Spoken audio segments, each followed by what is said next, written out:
जय हिंद, जोहार जखा। मैं शमशाद आलम। आज जिस मुद्दे पे बात करने वाले हैं वो मुद्दा है घाटशिला उपचुनाव। घाटशिला उपचुनाव में सबकी निगाहें जो अभी बनी हुई थी वो ये था कि भाई झारखंड लोकतांत्रिक क्रांतिकारी मोर्चा की तरफ से कैंडिडेट कौन होंगे, क्योंकि झारखंड मुक्ति मोर्चा की तरफ से सोमेश सोरेन अपना नामांकन दाखिल कर लिए। भाई बीजेपी से जो है कि बाबूलाल सोरेन अपना नामांकन दाखिल कर लिए, लेकिन झारखंड लोकतांत्रिक क्रांतिकारी मोर्चा की तरफ से उम्मीदवार कौन होंगे, कल तक जो है कि भाई किसी को नहीं पता था कि उम्मीदवार कौन होंगे, क्योंकि सब एक जो है कि भाई क्यास लगा रहे थे कि ये होगा वो होगा। लेकिन आज जो है कि फाइनल कर दिया गया कि भाई झारखंड लोकतांत्रिक क्रांतिकारी मोर्चा की तरफ से जो कैंडिडेट होंगे वो जो पिछले बार जो कैंडिडेट थे, यानी कि 2024 में जो कैंडिडेट चुनाव लड़े थे, तो वो आपके थे रामदास मुर्मू। रामदास मुर्मू को ही भाई कैंडिडेट बनाया गया। तो एक बात थोड़ा सा आप लोग याद रखिएगा कि जयराम महतो एक बात कहे थे जब चतरा में सभा हो रही थी, तो उस सभा के दौरान में जयराम महतो से लोग पूछे थे कि आखिर आप जो है कि भाई घाटशिला उपचुनाव में अपना कैंडिडेट का नाम का घोषणा कब करेंगे। तो वो एक बात बोले थे कि भाई हम जो है कि अपने घर में बैठ के घाटशिला का उम्मीदवार कौन होगा ये हम डिसाइड नहीं करेंगे, हम हजारीबाग में बैठ के डिसाइड नहीं करेंगे, हम रांची में बैठ के डिसाइड नहीं करेंगे। कैंडिडेट का डिसाइड भाई उसी घाटशिला और उसी कुल्हान क्षेत्र के लोग डिसाइड करेंगे कि हमारा कौन होगा। उनको समय दे दिया गया, उनको बैठक करने के लिए कहा गया, और वो जिनके ऊपर नाम के ऊपर भाई मोहर लगा देंगे वही जो है कि झारखंड लोकतांत्रिक क्रांतिकारी मोर्चा के तरफ से कैंडिडेट होंगे। भाई घाटशिला के जनता और साथ ही साथ जो है कि झारखंड लोकतांत्रिक क्रांतिकारी मोर्चा के जो पदाधिकारी हैं उस क्षेत्र के, यानी कि कोल्हान के क्षेत्र का, वो सभी लोग जो है कि अपना सहमति जो जताया वो आपका जो पिछले कैंडिडेट थे रामदास मुर्मू उनके ऊपर।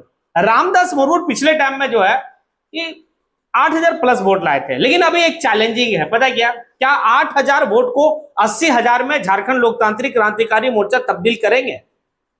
अब यहां पर एक और भी बात आ रही है, क्या झारखंड लोकतांत्रिक क्रांतिकारी मोर्चा का उम्मीदवार उतरने के बाद अब क्या वहां का जो चुनाव है, जो घाटशिला का उपचुनाव, क्या वो उपचुनाव भाई त्रिकोणीय मुकाबला देखने को मिलेगा? ये सारी बात अब समझिए थोड़ा सा और, क्योंकि कहता है झारखंड लोकतांत्रिक क्रांतिकारी मोर्चा के लोगों के द्वारा ये कहा जा रहा है कि इस बार घाटशिला उपचुनाव में बहुत कुछ जो है कि भाई जयराम महतो के ऊपर निर्भर है। पता क्यों? वो इसलिए कह रहे हैं कि जिस तरीके से पिछले बार में जयराम महतो एक भी बार जो है कि वहां पर नहीं पहुंचे थे घाटशिला में, उसके बावजूद भी रामदास जो मुर्मू जो कैंडिडेट थे वो 8,000 प्लस लाते। लेकिन इस बार तो जयराम महतो पूरा जो है कि फ्री है, वो वहां पर डेरा डंडी डाल के कैंपेन करेंगे। और जयराम महतो जीतने का एक गुरु मंत्र भी दिए हैं। पता क्या दिए हैं कि 4 प्रखंड है ना, वहां पे 4 प्रखंड और 56 पंचायत है। बात समझिएगा, घाटशिला विधानसभा में 4 प्रखंड और 56 पंचायत है। अब ऐसा है जयराम महतो का कहना कि भाई वो 4 प्रखंड में हमारे जो पार्टी के जो उच्च शीर्ष पे जो पदाधिकारी हैं उनको डिप्यूट किया जाएगा हर प्रखंड में कि भाई आप यहाँ का जो है कि लीड करेंगे, आप वहां लीड करेंगे, आप वहां लीड करेंगे, और कैसे जो है लोगों के साथ समन्वय बनाएंगे, ये सारा वर्क है। और 56 पंचायत में 56 पदाधिकारी होंगे, यानी कि समझिए कि टोटल एफर्ट जो है कि झारखंड लोकतांत्रिक क्रांतिकारी मोर्चा घाटशिला का उपचुनाव में लगाने में लग गए हैं। और ये बेहतर तरीका है भाई, 4 प्रखंड में वो जो है कि उनके पदाधिकारी जो उच्च शीर्ष पे पदाधिकारी हैं, और 56 पंचायत में उसमें भी पदाधिकारी होंगे।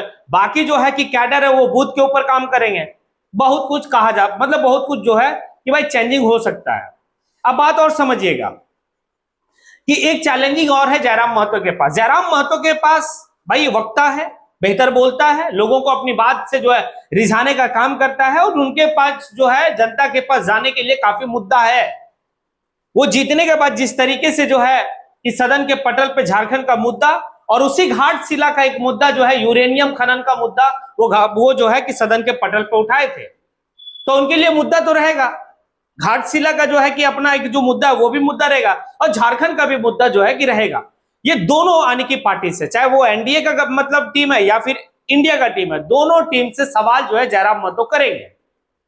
लेकिन एक बात कहा जा रहा है, एनडीए के तरफ से लगभग जो है कि 1 दर्जन यानी कि 12-13 मुख्यमंत्री और उप मुख्यमंत्री मिलकर भाई घाटशिला पहुंचेंगे प्रचार प्रसार के लिए। मतलब स्टार प्रचारक का अगर सूची में देखेंगे तो इतने लोग पहुंचेंगे। शिवराज सिंह चौहान, वही शिवराज सिंह चौहान जो 2024 का विधानसभा चुनाव में पूरा कमान जो है कि बीजेपी का वो संभाल के रखे थे झारखंड में, वो और भाई असम के मुख्यमंत्री हेमंत बिश्व शर्मा, ये दोनों लोग।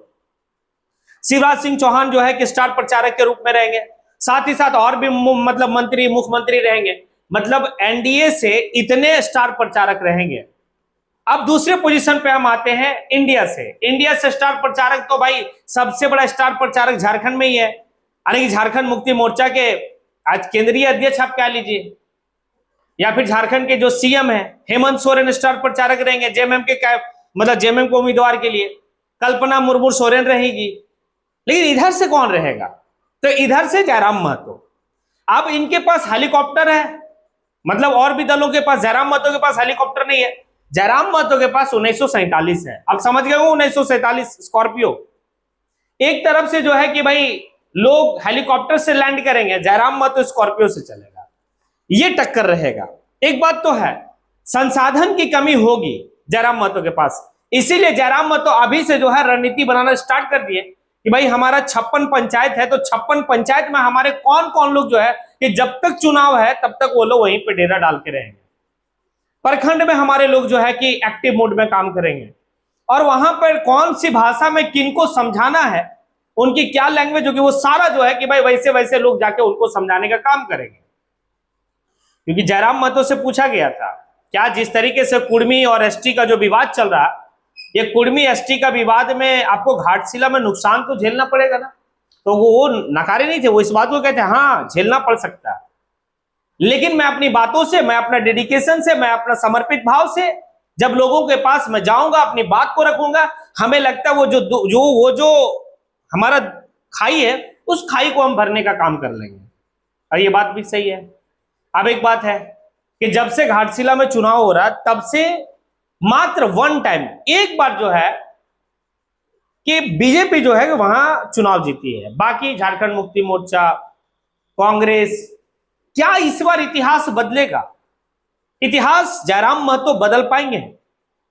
8000 वोट जो है कि 2024 में रामदास मुर्मू को मिला, क्या उस 8000 को 80,000 में रामदास मुर्मू, जयराम महतो की पूरी टीम क्या कर पाएंगे?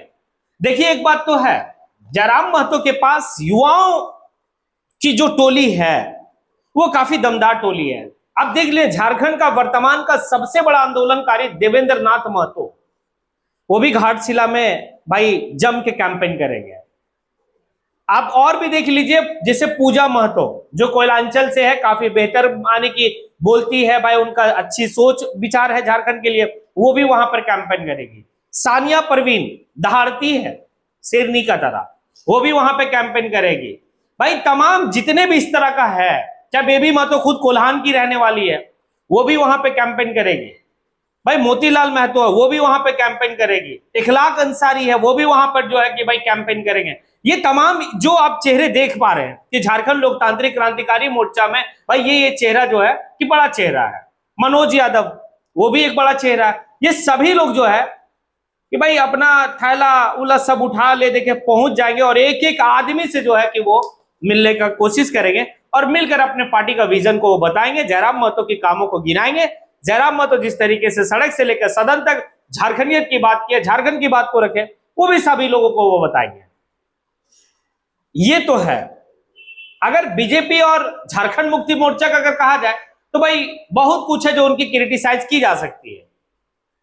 जयराम महतो कहे कि भाई हम यूरेनियम का भी मुद्दा उठाएंगे, लेकिन यूरेनियम का खनन से हमें कोई दिक्कत नहीं है, लेकिन वहां के घाट से जो जादूगोड़ा का इलाका है, उस इलाके में जो है कि लोगों की सुरक्षा के लिए सरकार क्या कार्य कर रही है, ये एक बड़ा सवाल है। अगर नहीं कर रही तो सरकार से हम सवाल करेंगे। ये है मुद्दा, काफी बेहतर होगा, चुनाव भी काफी बेहतर होने वाला। और जयराम महतो की पार्टी जब घोषणा करके उम्मीदवार भी जो है कि उतार दी है, तो ये बात तय है कि भाई त्रिकोणीय मुकाबला देखने को मिल सकता है। नामांकन जो है कि अंतिम तारीख 20 अक्टूबर को है। 18 अक्टूबर को जो है कि जयराम महतो घोषणा किए कि हमारे पार्टी से जो है कि रामदास मुर्मू कैंडिडेट होंगे। अब देखिए इनके पास 18, 19, 20 आने के 3 दिन वक्त बचा हुआ। अब इस आने के 18 तो खत्म ही हो गया, 19 और 20 के दिन में कौन सा दिन में जो है कि वो नामांकन करते हैं, और नामांकन क्या शान शौकत के साथ करेंगे या सिंपल वे में करेंगे, ये भी देखना बड़ा दिलचस्प होगा। क्या अपना शक्ति प्रदर्शन करेंगे, वो भी देखना बड़ा दिलचस्प होगा। अब आप लोगों से सवाल है, क्या त्रिकोणीय मुकाबला बनेगा और क्या ये नैया पार लगा पाएगा रामदास मुर्मू या फिर और